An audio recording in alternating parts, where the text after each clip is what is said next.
you're charging me 10.90. That's ridiculous.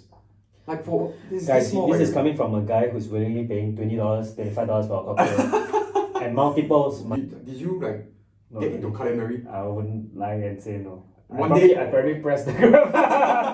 Rents, right? Rents are high. Yeah. Maybe what can we do with some of these high rents? What Because can you also do? You're key driver of that problem. The labour shortage. Why? You know why?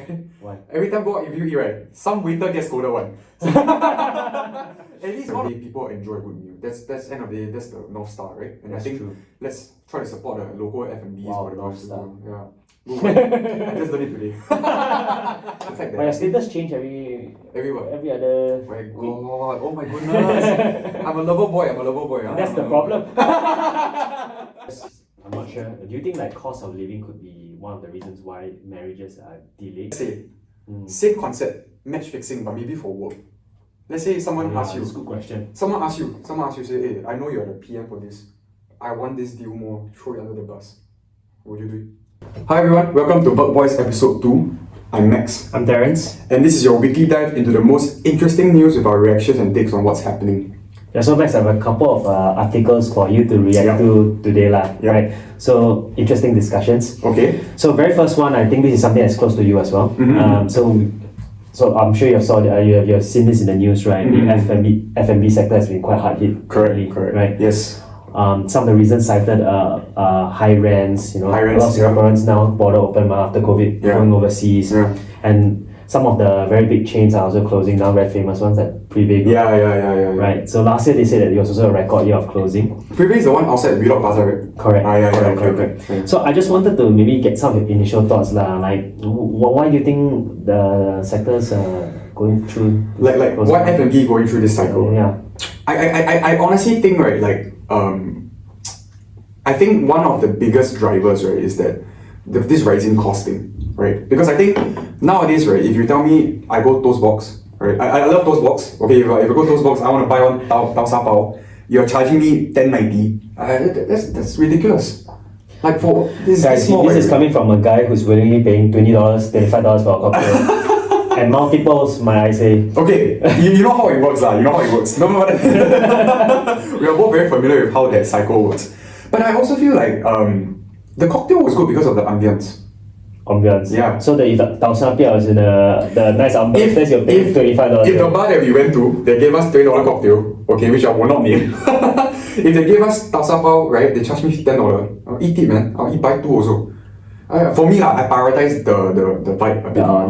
So you're more of like an ambience kind of guy, right? Correct. Okay, I wanted to ask you, because this is one of the consumer trends, right? Okay. That we see out there today. So they say that the younger Gen Zs these days, for example, they don't drink anymore. They drink a lot less alcohol. Yeah. Some might also say they go out a lot less, right? Is this true? Because I'm sure that there are places that they go to, right? I mean, I think you technically qualify as a Gen Z, even though you don't look like one. Do I hit the mark? I don't know. Gen Z is what? I think 96 or 97 after. If it's 97, then I'm just nice. Just nice. Yeah. No, but true. I'm very curious where they go nowadays because what I heard from people younger than me, right, is that they go run club, right? They make their own meals. Yeah, so they don't even go out to eat. But what's the mindset behind it? What's the mindset behind it? Yeah, why they make they you don't like going out, or it's just because more cost conscious, or is it because they grew up in a COVID generation? I think COVID generation is one thing. I think COVID drove this huge spike, right, in people making their own food. Did you get into culinary? I wouldn't lie and say no. One day I probably pressed the grab. But people got super into that culinary phase, right? People start posting photos of what they cook, whatever, right? So I think that's also one thing, right? It became a lifestyle. But I mean, it is very sad, right? Because in my opinion, food is part of Singapore's identity, the soul, right? So I think if this aspect is dying, it's quite sad, and I think the younger generations are also maybe perhaps not seeing that as much as we used to, right? Yeah. But I don't know how to kind of address this also, right? Yeah. That's true. I think good point on you mentioned on addressing, right? So actually, all these articles out there, they kind of cited a few reasons, So they actually surveyed. I mean, rationally, they also went to survey all these F&B operators, right, correct. to understand what could be the reasons for all the closing, right? So a couple of things is cited was like a lack of the rents being very high. Rent, yes. which is a very key one. So this is key one. apparently out there in the market. Very key one. Everyone's saying it. Second thing is manpower shortage, and of course third, which is more of like a slowing economy lah. Yeah. So just looking at all this, right? Like what do you think are some of the things that could potentially solutions are potential, like rents, right? Rents are high. Yeah. Maybe like what can we do with like some of these high rents? Because also like to a certain extent as well. I mean, let's say today you're a property owner. Yeah. Clearly, you also want to max out your revenue, right? 100%. Right? So there's both sides of the coin to manage as well. Because if you control it too much, also no one wants to invest. No one's come. Then no one wants to develop as well. Yeah, correct. So Correct. So what's the right balance you think when it comes to this? That's such a loaded question because I think right, it's there needs to be some kind of platform, right, for store owners to kind of have this proper negotiation, right? And like they're not.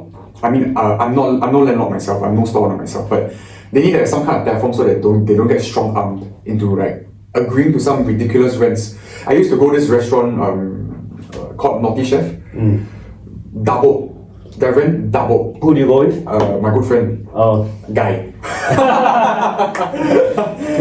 Yeah. I mean, shout out to the restaurant. Unfortunately, they closed down. But the waitress was telling me like it doubled and I like in a year. How can this be allowed? I don't get it. Yeah, I think. Yeah, that's what I read as well. So I was reading apparently like sometimes let's say a landlord rents a outlet to rents a space to an outlet or F&B operator, right? So what happens is that the F&B operator might have done very well. The sales go up. Yeah, right. Yeah, no, for sure. And then after it go up, really, I can charge you more rent. Yeah. So it's like an endless cycle, right? Correct. Like when it goes, my sales go up, you charge me more, but maybe my sales go down, and then you still my rent is still the same, right? Yeah. So to me, I think I'm not sure whether you think it can be done. Of course, we are not policy experts, right? Correct, we're not. So one of the things that I'm thinking could be that because you mentioned like doubling, going up 50%, that's completely ridiculous, right? Really? But what if let's say we put some sort of a rent cap? I mean, increase cap. So say like 5%, 10%, or whatever. After doing a study, whatever that number is, right? That makes sense. Do you think this kind of thing can work? Because it can work, of course, from an F&B operator, of course it can work, right? But do you think it will, like, for example, people might find investing in like Singapore real estate less interesting? I mean, if you're looking at like all the capitalists unite, right? I think obviously it will be less attractive, right? Yeah. But at the same time, it's like there's other parts of the economy that needs protection, right? It cannot just be your real estate that is doing well. I think once again, F&B food is the soul of Singapore. Like, I remember eating lau pa sat satay at like 6 years old. Right? It's like it's goated, right? So I think there needs to be some kind of protection. Rent caps are a good way to start, really. But I think that's a really good point. I like your point on capitalists unite. Sound like a socialist. Okay, second thing on the manpower shortages, right? So I'm sure we all notice, right? You go to most food stores out there, a lot of this manpower that they employ are not Singaporeans. Correct. And to be fair, also, I don't think Singaporeans generally want to do such work, right? So the question also to help some F&B perhaps is like categorizing those workers as a separate bucket, right? But perhaps because actually when we think about population control, I mean, of course there's a greater focus these days, correct, right? Because I mean a lot of Singaporeans clearly want to, the government to prioritize Singaporeans, right, for work. Correct. But I mean for work whereby clearly Singaporeans want to do, right, I think we can have flexibility perhaps to help them and maybe not be so stringent. What kind of flexibility will you be looking at? So my understanding there's some sort of ratio that they need to have for restaurants or for most businesses, and perhaps for waiters, waitresses, maybe we can do away with or maybe make the ratio more lenient. Yeah, no, makes sense. But to be fair, also I don't know enough because perhaps there are a lot of older folks who maybe in their twilight years they are doing some part time in F&B. So the government also want to make sure that they can get those jobs, and because honestly, would you rather hire a young, like as a business owner, would I rather hire a younger foreigner or like a less productive older citizen, right? I mean, then it becomes more apparent as well. Correct. But I think I have a slightly different take on this labor thing from you. Slightly different take because I feel. Because for me myself, I used to work F&B also, right? Before I used to roll burritos, and then for me, my take is that youngsters even now they don't want to do this kind of jobs, right? Maybe even whoever, right? F&B professionals are starting to get more tired. And my personal view, the reason that is because the people just not say very welcoming, but not very nice. You know, like imagine you're standing there 12 hours a day, right? All work is equal, all work is hard work. Yeah. Standing there 12 hours a day, you're chopping celery, onion, whatever, you're rolling burritos, and then you have to look at people give you give you looks, shakes, you know? It's tough. It's not an easy role to do, you know, and I can really understand why people are shunning away from this industry. Correct. Right. That's precisely why it's a problem for a lot of F&B operators. Correct. And hence some sort of a solution has to be created so that you know, they can get access to the workforce also. Otherwise, Agree. You know they are in no man's land, right? At the same time, no one wants to do the job, but you don't let them hire. What do you want them to do basically? In the end, they basically have to hire the more expensive category just to have access to workers. Exactly, and then there's another cost problem that has to be very complex. And then who gets hurt in it? And it's a lot of customers as well, Correct. right? And Absolutely you have to pay like quite a lot for food. Now your service charge is GST, 20% already. You know. Yeah, I mean, but you know, even about this topic about the workers thing, right? I mean, Terence, you're a key driver of that problem, the labor shortage. Why? You know why? Why? Every time go out, if you eat, right, some waiter gets scolded one. At least one or two waiter or waitresses will get kena from you. Confirm. That's not true, guys. That's not true. You know, hey, where is my beef rib? Wow, where's my steamed egg? My steamed egg got hair inside. Wow. They see you at the restaurant, ding ding ding, the door open, they see you. Oh my goodness, they have to call back up already. Okay. Anyway, moving on from this topic. Okay. Yeah. I want to ask you, right? I mean, moving to something that's more interesting, Can. So, one part of it obviously is cost management, right? Yes. The other part also that Singaporeans are going, I guess, also going overseas, right? Which means that you need to have an attractive offering to attract customers to come, right? So it's also there's also an element of like you don't need to spruce up the industry, right? Yeah. What do you prioritize? Just out of curiosity. Ambience, right? The vibe, very important. So vibe is most important. So food quality. Because Xavier, I'm not a foodie. I'm really not a foodie. For me, I'm more of a guy that, you know, like your grandma make a brownie, right? Yeah. And then I go eat Michelin star brownie. To me, both taste same. Both sugar rush, that's it. But for me, really, having a good vibes and everything is pretty important to me. And maybe, perhaps, not just about the restaurant decor, correct? Like for me, if I go to a Chinese restaurant, I see some guy with his belly, you know, his shirt tucked here, right, his belly sticking out, he's holding chuan and walking around. To me, that's perfect vibes. Really, I like that kind of stuff. Yeah, so for me, it's a bit more, you know, different from other people, I would say. Any places that you like a particular genre, like Korean? Oh, I'm a huge fan of izakayas. Jet food. Wow. I like K-barbecues. K-barbecue not me. K-barbecue is like, okay, you want to go, then we go, you know, like. So it's not your thing? I'm surprised. Why are you surprised? Because I got so many membership. Yeah, no, but for me, genre-wise, I would say izakaya. But you like what kind? Salad. What's your favorite genre? Same as you, Japanese. Japanese damn good, right? Yeah, how can you? I mean, I think you can never go wrong with Japanese. For me, also, besides Japanese, maybe Italian. Oh. I like Italian as well. Yeah, Italian good pasta. But even though not really a big cheese eater. How about you shout out one Italian place now? Yeah, I don't know. Okay. Alright, so I see, trying to spread, going on the same wavelength, you want to spruce up the industry, correct. So do you think that any markets that you've been to or like the countries you've been to that you think we can bring over? I'm very sure you align with me on this. I think Hong Kong is one of the best. The Cha thing there, right? Yeah. Terence, you've been there for quite a bit, no? How was your experience dining there compared to in Singapore? Actually, I think food-wise, quality. I think Singapore actually for some of the Cantonese food, right? Correct. I think some of our really good Chinese restaurants are just as good. Maybe it's a controversial statement, I don't like Putian. Anyway, yeah. A lot of our like Imperial that. It's just as good as Cantonese fare.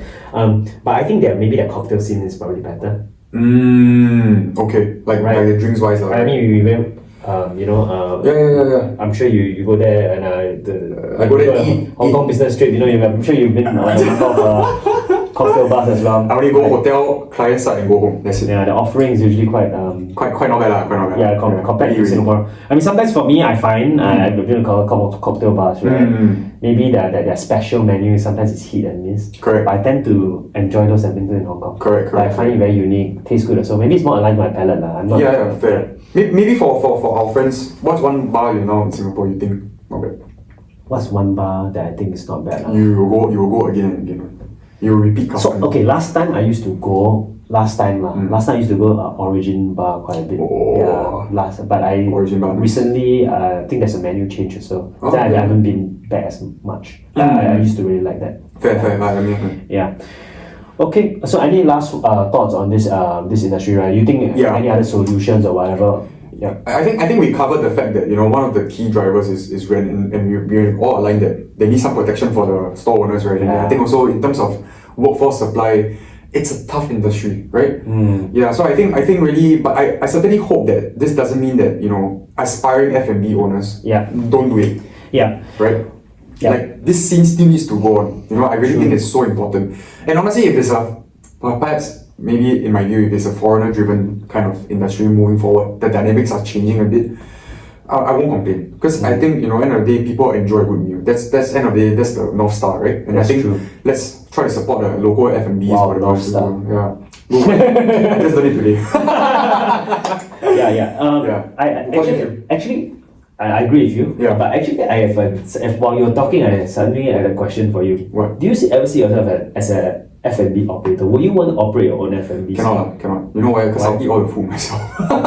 No, but I think it's such a difficult job. I really respect people that enter this field so much because I see The work late, is it? you work late, you wake up early, meet ingredients prep, blah blah blah, right? And I mean, I'm just thinking about it. Maybe like opening a hawker center, getting raw materials, raw ingredients, everything.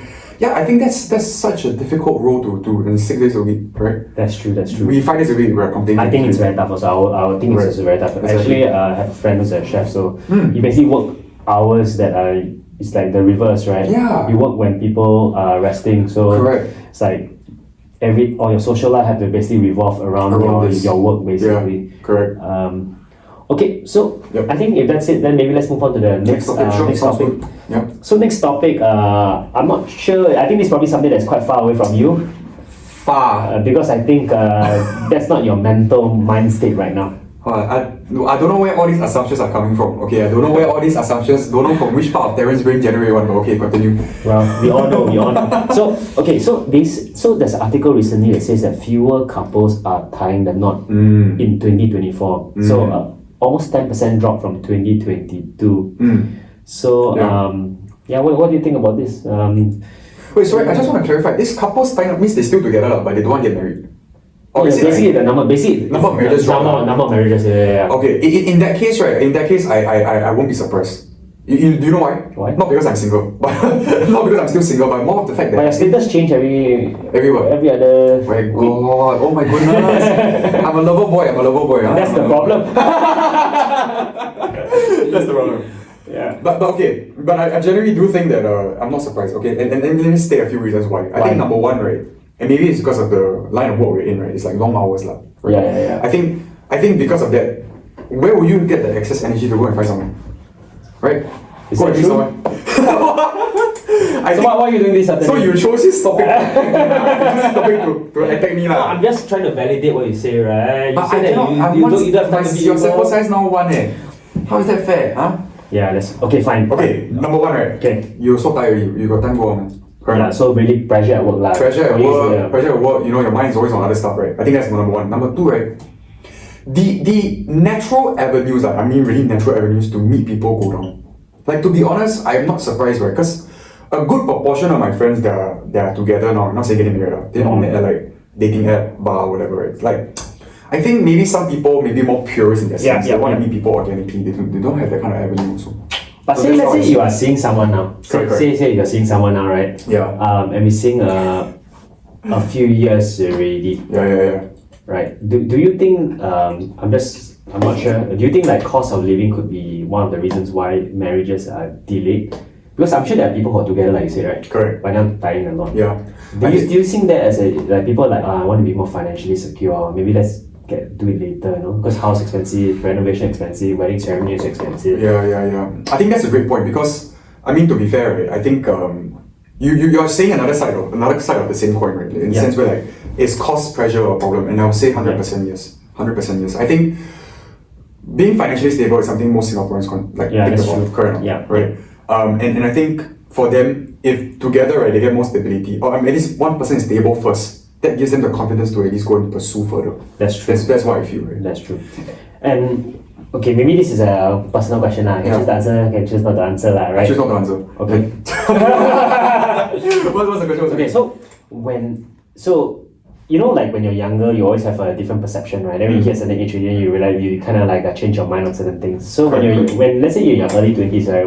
At what age do you think you get married? Versus right now, right? Of course, has that number changed? Well, I think right in my early 20s, I always saw myself getting married right, when I was 25, 26. Yeah. So it's like 3 years, 2 years, whatever, right? It was a very fast thing. So for me, I always felt that way. But now, right, if you ask me, I would say, I don't know, maybe 2-3 years time. I don't know. I'm not too certain what would be the ideal time to get married, blah, blah, blah. See, this Darren now got technical issue. Sorry. No battery. Yeah. Really? Yeah. Okay, but anyway, yeah. So I think those are some of the key my how my range has changed. But before we move further, right? You know, you were talking about cost just now. Now you're in your view, maybe in your time, I don't know how different it is. What was your main priority consideration? Is it right person? Of course, right. Okay, right person. How would you rank them? I think right person is a given. Okay. So it's almost like you put yeah. the right person aside. Yeah. It's more like, I think in this situation, what you are discussing more is, you found the right person already, and then are you delaying it? You know what I mean? Because of what could be that reason, right? Is it because maybe now people are also there's this concept of dink, right? Correct. So actually, there's no difference between getting married or not married if you're going to be like somewhat right. Fair. Yeah. But what other pressures do you feel? I mean, besides from the cost, were there any other considerations prior to marriage and stuff? I don't think, like, for me it was like a cost. I agree with you. I think I'm quite similar to you. Like, it's more the right person, right? Yeah. But sorry, what's the number that you said just now? Like right now? 32. 32. So I guess Well, Darren's gonna have a weekly check-in with me like this week. He's gonna ask me like, hey, so how? So when are you going to seriously find? Then put it on camera. When are you seriously start looking for it? This one, subscribe to our Patreon. I answer off the street. No, I don't know. I for me, I'm more of a purist, right? So like, when I will know when the right person comes, right? And I think when the right person comes, I'll naturally just lock in. So for me, I have a question to you, right? Because just now you mentioned that for you, the right person, right? Correct. So, but do you think that, let's say today, I think one of the things that's commonly cited, because a lot of people mention financial stability as one of the things, right? In fact, if you look at the data, the data kind of suggests that as well, right? Because the last time there was a dip was in COVID year and sort of like bad economy years. Usually the number of marriages kind of come down, right? So there's clearly some correlation. Correct. Do you think that, let's say, for example, if like guys we graduate earlier, let's say there could be that's quite a good thought. But your thinking is they graduated earlier, then they are financially stable earlier. Yeah, because there are a lot of situations where maybe you're dating someone for a number of years already, right? Correct. But then you're just waiting it out, right? Yeah. Because actually in our office, there are a couple also, right? I mean, they dated for some time, but actually some of our colleagues, for example, they'll say that saving up for housing and stuff like that, right? So that their next 1-2 years is really just putting cash aside. So while if let's say you graduate earlier, actually they get to put cash aside more quickly. Fair. Right? They have more runway in that sense. Correct. I think that helps for sure. I think Singapore context, right? Being financially secure quite important. So if you have this extra 2 years, I don't see why it will be a harm, right? I think more people will definitely be more driven to go. Probably it might even improve the birth rates as well. Perhaps when maybe people having less kids also is related to later marriages as well. Fair. And also cost of having kids in Singapore, not cheap, right? Yeah, for sure. Yeah, actually I think that a lot can be done, to be honest, to optimize the time where the guys can go to the workforce. Yeah. So I think, for example, one of the things that, when you go national service, right, actually when you do 2 years, right, there's also a lot of wastage before and after, right? Because, for example, maybe you ORD December, then you only start university that year, that summer. Right? Yeah, June, August. So aligning those calendars can also help, like to get people in the workforce more quickly. Also, actually, a lot of programs in Europe, also the degree program is 3 years as well. Right? Yeah, it's shorter, right? So perhaps it's like, is there a need for a 4-year degree as well? Yeah, I know friends that did the NTU, is it business? 3 years? Yeah, I think they did that one, and like just for a longer runway, right? Yeah, so I think finding ways to shorten and get people out more quickly could be good. But of course, there are pros and cons for this kind of thing, right? Sure. Sometimes being in school, so there's also that you can mature while in a safe environment, right? Yeah, do you mature a lot in school? More than you. Wait, so Terrence, you gonna have kids or not? I mean, this is slightly off tangent lah, but because once again, it's about cost now. Correct. I mean, do you want? I would like to. You like to? I would like to, but I mean, these days also is 4 or 5? How many? 10. Okay. I think probably my partner is got a hard cap. Got hard cap lah. Yeah. I get it. Okay, are there any last words on marriages? I think you're like a relationship guru. He's a relationship guru in our company. So then how is it that I'm still single? You ask you. So you're good at giving advice, right? But not good at taking your own. No, I think I say some closing words on my side, right? I think marriages in Singapore not easy, right? Correct. Finding love is not easy. Marriage is not easy because of the cost factor. Big thing.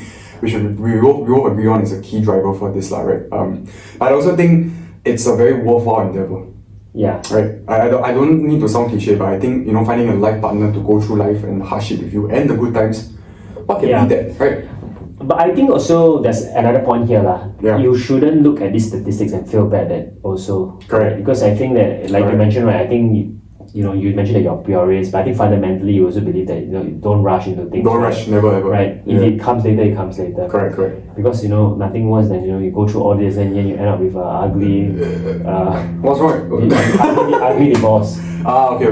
Hey, what? I was just checking. Guys, I was just checking. I was just had to check him. Ugly what? I didn't say anything. I was thinking that a divorce also. Yeah, that's what I mean. Yeah. If you wrong, then you have suffering for at least the next 10 years. Yeah. Because firstly you run away already, then you waste time, and then correct. It's an investment, It's an investment. Correct. Yeah. Hey, so maybe let's move on to the next. You have one more, right? I remember. One more article. Yeah, this one is a bit more lighthearted lah. Huh? Lighthearted for us, not for the people involved.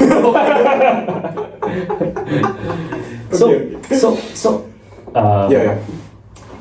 Recently, there was a bit of a sporting scandal in Singapore, right?